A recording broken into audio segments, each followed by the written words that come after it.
In September of 2021, 6-year-old Wongel Estifanos was visiting the Glenwood Caverns adventure park, located in Colorado, when her life was tragically cut short in a disaster whilst riding the haunted mine drop roller coaster. The incident sent shockwaves through Colorado, leaving her family and the general public questioning how could this possibly happen. Shock would soon turn to anger as the investigation shone light on what was described as multiple operator errors and ignored warnings. This is the infamous story of the haunted mine drop disaster.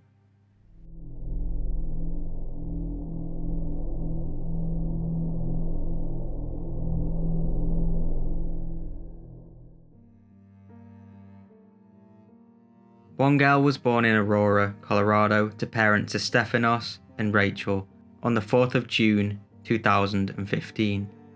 Wongel was a student at Stetson Elementary School in Colorado Springs. She was described as being beautiful, caring, and a cheerful girl who always had a smile on her face and was very academically gifted.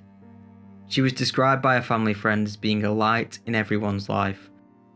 Wongel had many hobbies, but most of all enjoyed swimming, painting, and Disney movies. Her family were very loving and tight-knit and were very close to one another. Due to the COVID-19 pandemic, the Estifanos family hadn't gone anywhere in over 2 years. When restrictions were finally lifted, the family decided to take a vacation and ended up at Glenwood Caverns Adventure Park in Glenwood Springs, Colorado on September the 5th, 2021. She was there with her family, her uncle, her aunt, and cousins. Glenwood Caverns Adventure Park is billed as America's only mountaintop theme park, sitting at an altitude of 7,100 feet, and features numerous rides and attractions. These include America's first alpine roller coaster, a 4D cinema, and the Haunted Mine Drop roller coaster. The Haunted Mine Drop is a drop tower ride, which opened on July the 31st, 2017. The ride is unique because it is the only underground drop tower in existence. 6 people can ride at once, and it drops 110 feet down a shaft in the ground. A press release described the ride saying, "Perched on top of an iron mountain, the new attraction drops riders 110 feet down inside the mountain as they listen to ghostly mining tales from days gone by." Stan Checketts, the attraction's designer, told the news outlet that the haunted mine drop was purposely created without a shoulder restraint to make the dramatic drop a little bit more scary. The only restraints used were a seatbelt that went across the rider's lap. At approximately 7:15 in the evening, 6-year-old Wongel boarded the ride with her auntie, uncle, and cousins. According to her uncle, who was sat next to her, the ride operators had interacted with Wongel, and he assumed that they had fitted her seatbelt to make sure that she was safe. The ride then began, and the car began to move. Once the ride got to the bottom of the 110 feet drop, Wongel's uncle turned to ask her if she enjoyed the ride. However, Wongel was not in her seat. He was overcome with terror, understandably, and then he looked down. He saw what will forever haunt him.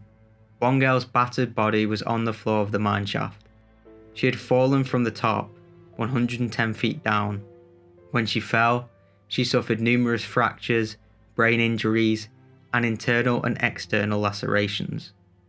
Wongel's family began to scream and tried to get out of the ride, but the ride was still in motion.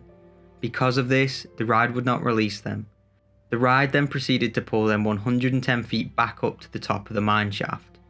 So, 2 minutes after the ride had started, it returned to the starting destination without Wongel in her seat. They then told ride operators, and emergency services rushed to the scene, but it was too late. She was now dead, and an investigation was immediately launched. Our top story on this Friday evening, a state report finds a 6-year-old girl was not wearing a seatbelt when she died on an amusement ride in Glenwood Springs. And the report says ride operators didn't notice that girl was at risk.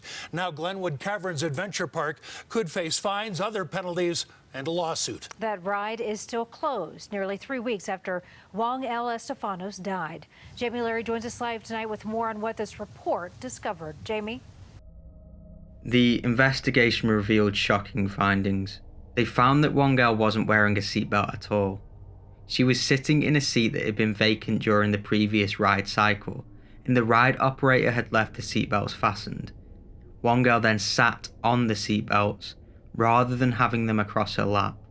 Investigators also found that an alarm system had signalled that Wongel wasn't being restrained correctly, but one of the employees reset the alert and began the ride anyway. According to the investigation, the two employees were not trained properly by Glenwood and had only been on the job 3 months. They didn't know what to do when the signal arose, as they didn't even know what the warning sign meant. They also found that the park had ignored 2 previous warnings from passengers not being strapped in properly from 2018 and 2019. The ride operators were not charged, much to the dismay of Wongel's parents.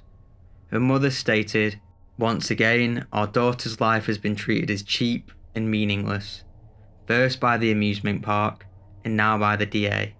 We never wanted the people who killed our daughter to go to jail, but for the DA to let them off with nothing says our daughter's life was worth nothing."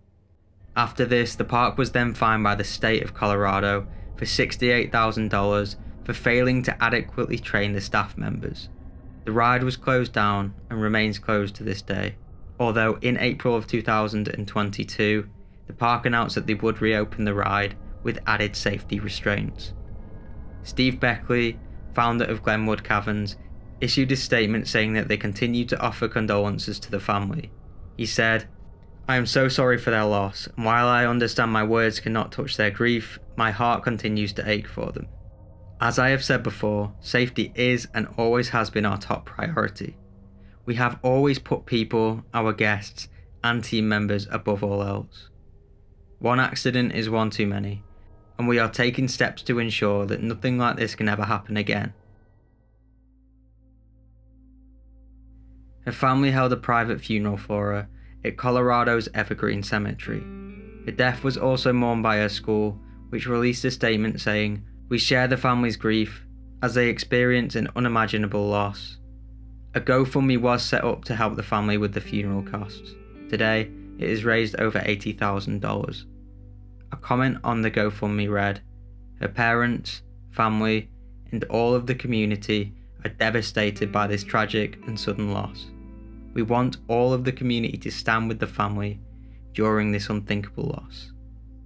Parent is not supposed to bury their child. And while there is still so much to learn about exactly what happened, the family is focused on their daughter and how they want the world to remember her. She inspires me, and reminds me that tomorrow is not promised.